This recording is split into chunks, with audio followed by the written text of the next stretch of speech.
Everyone is talking more about green, talking about sustainability, talking about the fact that things need to be made environmentally impacting. Are you familiar with that? So I want to ask a couple of questions before I go into this. How many, if you would raise your hand, how many of you are familiar with and are using natural gas in your operations today?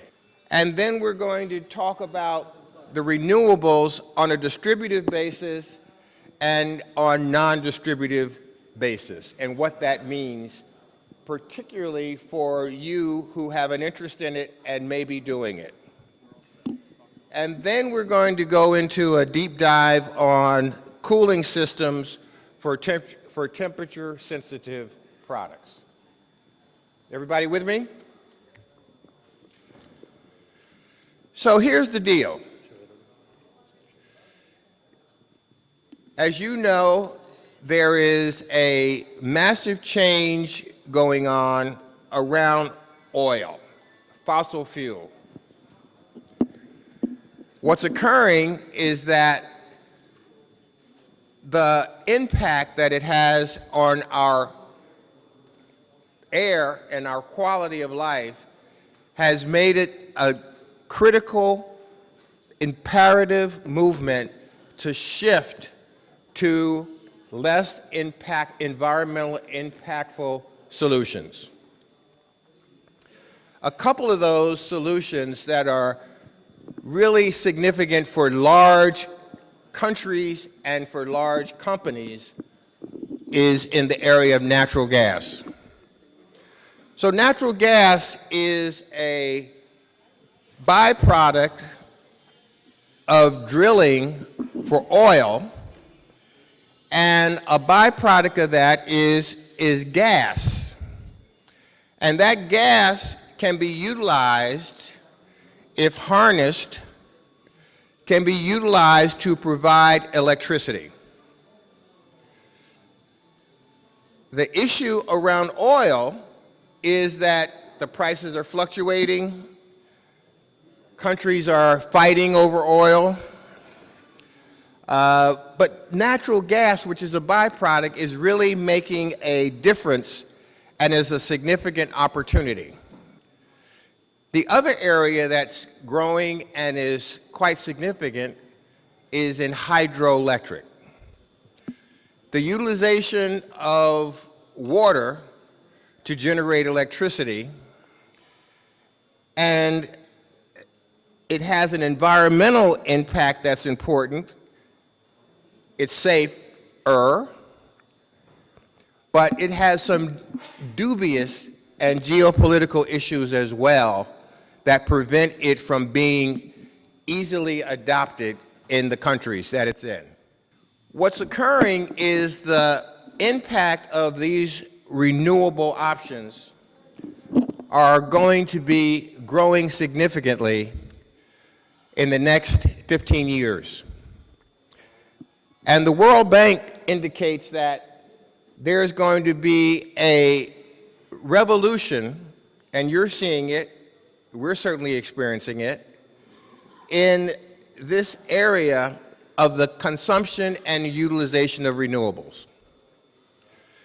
And in 2020, if you look at the baseline here, 10% of the world is utilizing it, but it's projected that in 2022, 20% will be using it, and in 2035, over 40% of the world will be utilizing some form of renewables. And that is what we want to talk about today. How are you going to participate and play in that area? Let's go back to biomass for a second. So biomass is carbon neutral. Biomass can be an organic wood or animal byproduct that is utilized to generate electricity. I was just in a meeting in Washington a few days ago and talking to an owner of a horse farm. And one of their horses drops 55 pounds of manure a day. They have many horses. So the conversion of that manure into energy is what they are utilizing to transfer the demand for energy on their horse farm. It really tackles a couple of things. And the biggest thing is trash. So everybody generates trash and waste. And it has become a theater for developing electricity as well as directing different types of byproducts that can be utilized to generate electricity. And so what happens with that is that you're able to generate trash, you're able to take that trash and convert it into energy, you're able to use that energy and utilize it to run your electrical needs. That's a real opportunity in biomass. And since everyone has it, that's something that can be looked at when there's enough of a quantity of it to make an impact. The opportunity here is if you have a oil-producing country, then you have the opportunity to utilize natural gas and LNG gas for your electrical or your renewable needs. And I understand there were a few of you that are either looking at that or doing that.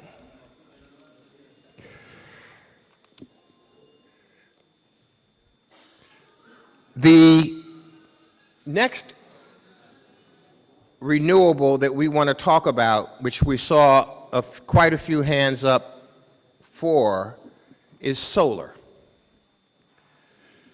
So the sun in Egypt is ever present, except it wasn't here the day I first arrived because it was very cold here. But solar can be broken down in two particular ways, and there are other ways that are evolving quickly. One is solar PV versus solar thermal. So they are both generated by solar panels, but they have different uses, and the conversion is different. So most of you, I'm sure, have seen solar panels and are familiar with their ability to generate energy that has to be converted so that it can provide electricity. And that is normally independent solar that can be as small as one panel, or it can be multiple panels that can generate quite a bit of electricity based upon the load meaning whatever it is you're trying to generate. Thermal solar requires a conversion through the utilization of a mechanism that converts the solar to thermal and utilizes that in normally bigger projects that are utilized for utilities or that are utilized for factories. Solar PV can be utilized for smaller projects such as your home, such as your requirements in reference to televisions, in reference to refrigeration, etc.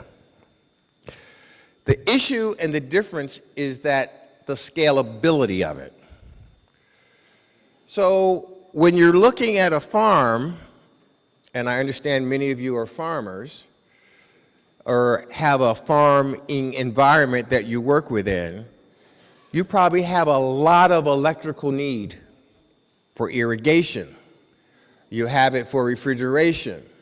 You have it just for energy to be able to keep the lights on in the facility and in the locations that you have. The benefits of solar are that you're able to utilize it in a single-use purpose, meaning for utilizing it for one particular task, or you can utilize it for multiple tasks if you have and string together enough solar. And the requirement for doing that is understanding what the load you're trying to move or trying to solarize is. So you have to do a calculation that helps you understand the amount of solar demand that you need. The benefits of this are quite significant. Number one, you're probably paying for the grid, and you have to pay that on a monthly basis. With solar, you may pay a little more at the beginning, but then after a certain period of time, the solar will have paid for itself and you don't have any other electrical cost to pay. So the solar will continue to operate and provide electricity, but you do not have to continue to pay the electricity. You may have a little small tariff depending upon the regulations of the country. Finally, what I want to talk about, just to give, go to the next one, please, is just to give you a little bit about what's going on and what's happening. So because you're able to grow food and you're able to learn how to preserve it, because now those applications are for cold storage are there, there's opportunities to have food supply systems, actually manufacturing food supply and for food as well as for fish. And this is a manufacturing process that allows you to have value addition so that you're not just making the crop and selling it to a middleman, but you're actually offering and creating value with your crop. And many donors in the world are moving to this holistic system that allows for you to grow, for you to store, and for you to value add so that you can sell a finished product or sell a product that can go to a processor that he can finish the product and package it, and you are in the middle of that generating more revenue for yourselves and for your farms. This is a process that's happening now, and there's a transition to that. And it's all based around the need for energy. So if there's interest in that, I know there are experts here that can talk to you about it, and we can tell you a little bit about it, what we're doing in that regard as well.